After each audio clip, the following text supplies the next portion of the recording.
राजस्थान के कोटा शहर की खौफनाक घटना, रियल हॉरर स्टोरी। जिंदगी एक पहिए की तरह है जो घूमता रहता है। जहाँ से चीज़ें शुरू होती हैं वहीं पे आके थम जाती हैं। बिल्कुल उसी राह पर, उसी मोड़ पर हमें फिर छोड़ देती हैं, क्योंकि ज़िंदगी का हर पल हमारे कर्म और नियति से जुड़ा हुआ है। यह कहानी राजस्थान के कोटा शहर से जुड़ी एक सच्ची घटना से प्रेरित किसी के असफल प्यार और प्रतिशोध की है। सपना सलोनी और उनके मासूम दोस्तों की दास्तां है जो समय के दुष्ट चक्र में फंस गए और उस मोड़ पर आकर थम गए जहां मौत उनका इंतजार कर रही थी।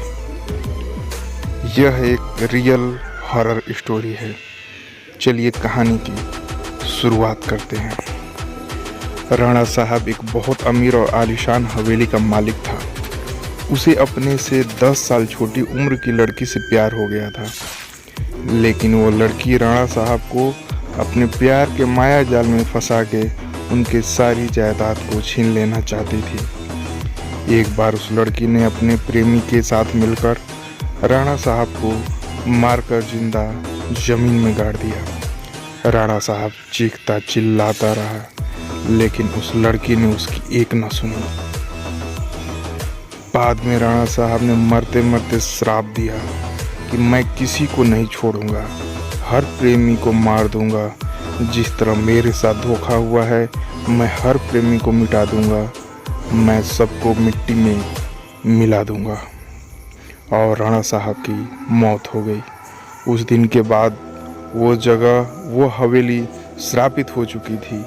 वहाँ जो भी जाता था वो कभी वापस लौटकर नहीं आता था। आज भी राणा साहब की प्रेतात्मा वहाँ घूमती रहती हैं।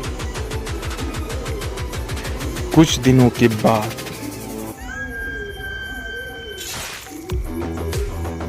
उस हवेली पे एक प्रेमी कपल वहाँ पे घूमने के लिए आया, सपना और रजत। उन दोनों की सगाई हो चुकी थी, लेकिन शादी करनी बाकी थी।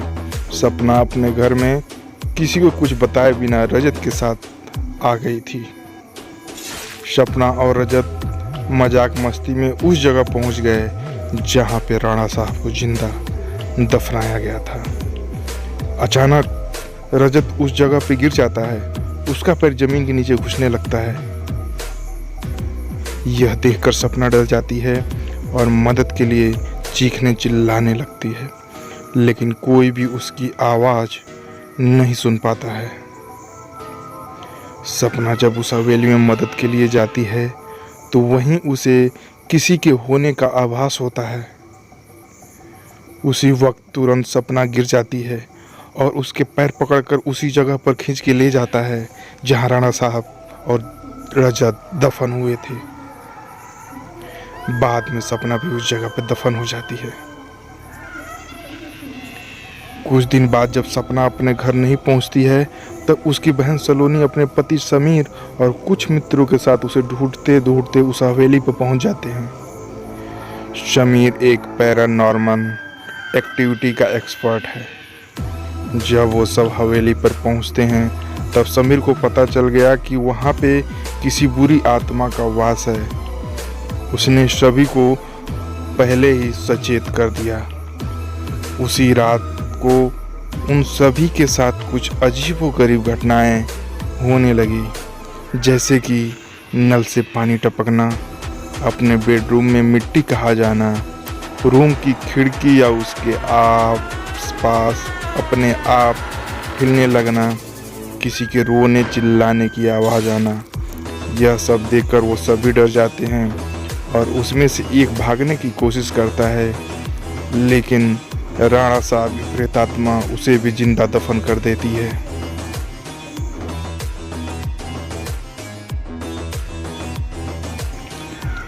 दूसरे दिन जब उन लोगों को पता चलता है कि उनका एक साथी गायब है, तब वो लोग डर जाते हैं। लेकिन समीर बताता है कि हमें यहाँ से बाहर निकलना है, तो हमें उस आत्मा को बुलाना होगा और उससे पूछना होगा कि आखिर वो चाहती क्या है। डर के मारे सभी लोगों ने समीर की बात मान ली और आत्मा को बुलाने की तैयारी होने लगी। समीर ने एक रूम में सभी तैयारियां कर ली और बताया कि जब तक हम आत्मा की पूरी जानकारी नहीं जान लेते हैं तब तक कोई इस रूम से बाहर नहीं जाएगा और कुछ भी हो जाए कोई किसी का हाथ नहीं छोड़ेगा। समीर ने तंत्र मंत्र से आत्मा बुलाना शुरू कर दिया। कुछ ही देर में तेज पवन और बिजली के साथ राणा साहब की आत्मा उस रूम में आ गई। समीर ने उस आत्मा से बात की, आखिर तुम चाहते क्या हो? तो लोगों को क्यों मार रहे हो? कौन हो तुम?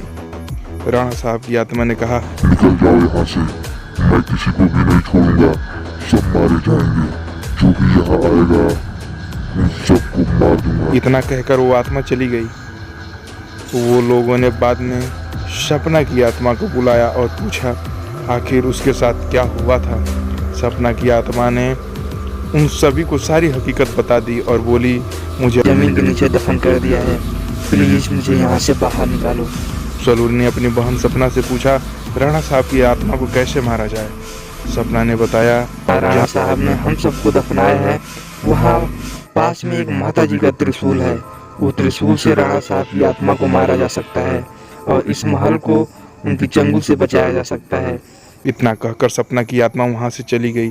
शमी, सलोनी और बाकी दोस्त तुरंत उस जगह पे गए और राणा साहब को दफनाया गया था वहां पर पहुंच गए। राणा साहब की आत्मा ने उन सभी को त्रिशूल के पास जाने से रोका, लेकिन सलोनी किसी तरह त्रिशूल के पास पहुंच गई और उस त्रिशूल से राणा पे वार कर दिया। कुछ ही देर में राणा साहब और उसके साथ वो सभी आत्माएं मुक्त हो गई और राणा साहब भी मुक्त हो गया।